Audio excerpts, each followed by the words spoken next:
Assalamualaikum warahmatullahi wabarakatuh, Bapak dan Ibu Waalaikumsalam sekalian. warahmatullahi wabarakatuh. Izinkan kami dari kelompok yang pertama, saya Andi Trisandi, 257-142. Yang kedua, Pak Muhammad Masyrudin. Yang ketiga, Pak Holil Yusuf. Baiklah, kami akan mencoba untuk mempresentasikan. Yang pertama, kami persilakan Pak Muhammad Masyrudin untuk mempresentasikan. Baiklah, terima kasih Pak Andi Trisandi.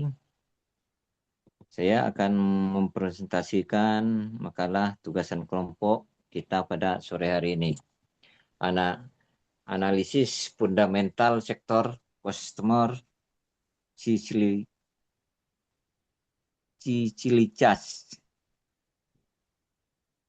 Apa itu sektor customer Cicilicas? Adalah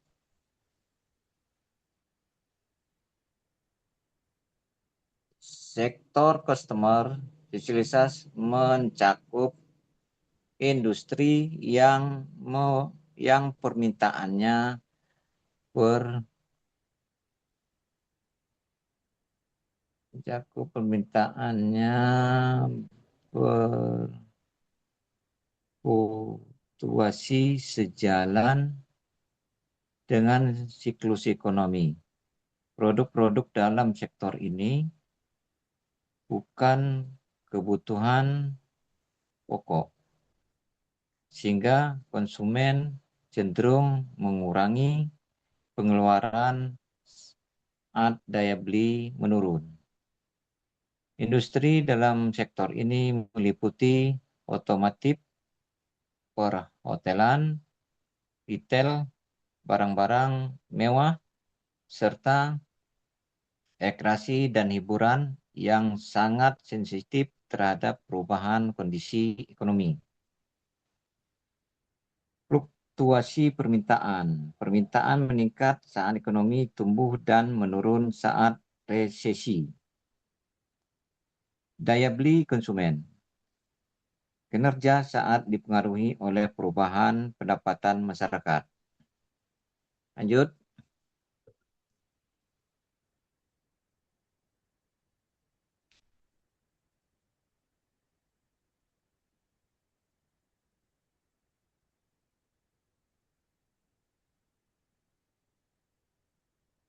Pendekatan top down dalam analisis fundamental.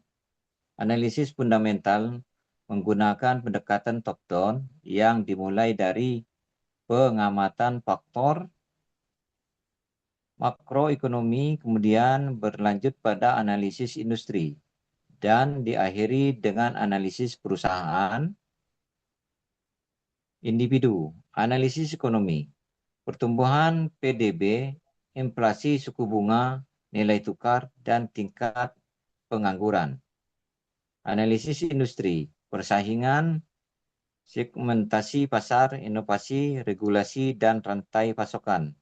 Analisis perusahaan, rasio keuangan, profitabilitas, likuiditas, solvabilitas, dan valuasi. Lanjut.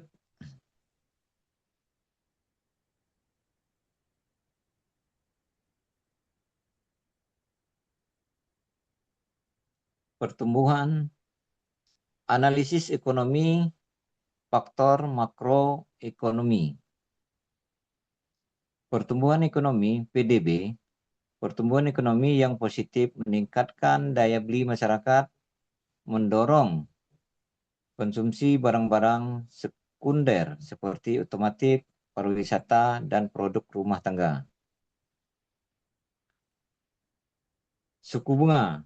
Suku bunga rendah membuat kredit lebih terjangkau, mendorong pembelian produk konsumsi tahan lama seperti kendaraan bermotor dan elektronik. Tingkat pengangguran. Pengangguran rendah berarti lebih banyak orang memiliki pekerjaan dan penghasilan, meningkatkan permintaan barang-barang siklikal. Tingkat inflasi. Inflasi tinggi menurunkan daya beli dan membatasi konsumsi barang-barang sekunder. Inflasi moderat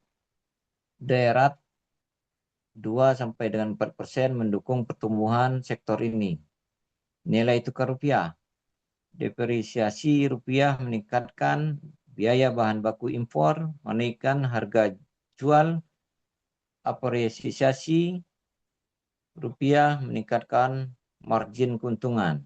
Pertumbuhan kelas menengah. Meningkatnya pendapatan rata-rata masyarakat mendorong permintaan produk gaya seperti otomotif, produk gaya hidup seperti otomotif retail modern dan rekreasi. Lanjut. Baik, terima kasih. Saya lanjutkan. Analisis industri, karakteristik dan persaingan. Pertama, persaingan ketat. Industri sangat kompetitif dengan persaingan antar perusahaan domestik dan asing. Perusahaan berusaha mempertahankan pangsa pasar dengan inovasi dan promosi agresif. Inovasi teknologi, penggunaan LOT, AR/VR, dan Big Data untuk meningkatkan efisiensi dan memberikan nilai lebih kepada konsumen. Rantai pasokan. Rantai pasokan efisiensi sangat penting. Gangguan global mendorong diversifikasi dengan mencapai sumber bahan baku lokal. Yang selanjutnya itu segmentasi pasar. Pasar dibagi berdasarkan pendapatan, usia, dan gaya hidup. Kelas menengah menjadi penggerak utama pertumbuhan sektor ini. Perubahan regulasi. Kebijakan pemerintah mendukung investasi asing dan intensif produksi lokal, namun regulasi pajak dan bea cukai fluktuatif menjadi tantangan. Selanjutnya yaitu strategi kompetitif. Diversiasi produk, penetapan harga kompetitif, penguatan brand loyalty, dan integrasi vertikal untuk mempertahankan kualitas dan mengurangi biaya. Yang selanjutnya yaitu analisis rasio, likuiditas dan solvabilitas. Current rasio likuiditas mengukur kemampuan perusahaan memenuhi kewajiban jangka pendek dengan aset likuidnya. Atropos TBK 12 tahun 2022 likuiditas sangat tinggi. Argo Pantes TBK likuiditas baik. Anugrah Kagum 2,77 pada tahun 2022, tren penurunan. Kemudian ada Aspirasi Hidup 1,96 poin tahun 2022, stabil moderat. Yang terakhir ada Mahaka Media dengan poin 1,17, yaitu minimal cukup. Kemudian ada juga debt to equity ratio atau solvabilitas, mengukur tingkat leverage dan risiko finansial perusahaan. Mahaka Media 2,30 poin tahun 2022, risiko tinggi, dominasi utang. Kemudian Aspirasi Hidup 0,94, yaitu keseimbangan moderat. Kemudian ada Anugrah Kagum dengan poin 0,48, rasio sehat. Ada juga Argo Pantes dengan poin 0,35, rasio sehat. Kemudian ada Etropos TBK, risiko sangat rendah, yaitu 0,09 poin.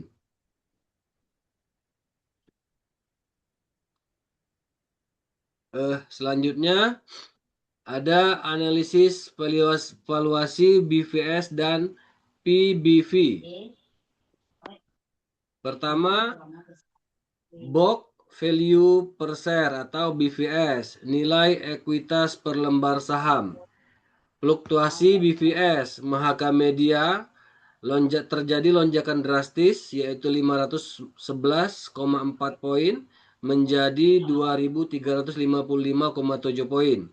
Kemudian ada Aspirasi Hidup terjadi penurunan 1.597,6 poin menjadi 335,8 poin. Kemudian ada juga Argo Pantes. Pada Argo Pantes terjadi stabil dari 1.585,9 menjadi 2.060,3 poin, masih relatif stabil. Kemudian terjadi kenaikan moderat pada Artafes, yaitu 1.154,1 menjadi 1.504,8. Kemudian selain book value per share, ada juga price to book value atau PBV. Perbandingan harga pasar dengan nilai buku, pergerakan PBV, Mahaka Media fluktuasi 0,86 menjadi 1,51, kemudian meningkat lagi menjadi 0,15 dan menjadi 1,16. Kemudian aspirasi hidup 0,30 menjadi 0,22 menjadi 2,9 dan terakhir di 0,58. Selanjutnya ada Argo Pantes 1,89 menjadi 1,55, terjadi lagi penurunan 0,23 lalu turun lagi menjadi 0,36. Terakhir Atapes 1,61 menjadi 0,97 menjadi 0,68 menjadi 1,60. Fluktuasi signifikan dalam BVS dan PBV mencerminkan respon pasar terhadap kinerja keuangan dan strategi adaptasi perusahaan di tengah pandemi COVID-19. Perusahaan yang dapat beradaptasi mampu mempertahankan atau meningkatkan valuasi. Terima kasih. Kemudian akan dilanjutkan oleh Saudara Andi Trisandi. Monggo silahkan. Baiklah Bapak dan Ibu sekalian, untuk selanjutnya yaitu adalah kesimpulan penelitian. Yang pertama adalah likuiditas bervariasi. Perusahaan menunjukkan kemampuan berbeda dalam memenuhi kewajiban jangka pendek dengan Artafel memiliki likuiditas yang tinggi. Yang kedua adalah risiko utang. Beberapa perusahaan memiliki DER di atas. Satu, menunjukkan risiko finansial tinggi akibat ketergantungan pada utang. Yang ketiga adalah profitabilitas beragam. Yang itu ROA menunjukkan kinerja beragam dengan Mahaka Media meningkatkan. Balik next. Balik kita yang tadi. Maaf.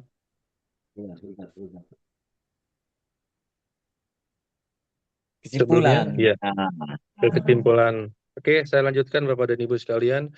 Yang ketiga adalah profitabilitas beragam, ROA menunjukkan kinerja beragam dengan Mahaka Media meningkat signifikan, sementara lainnya mengalami penurunan. Yang keempat adalah valuasi fluktuatif.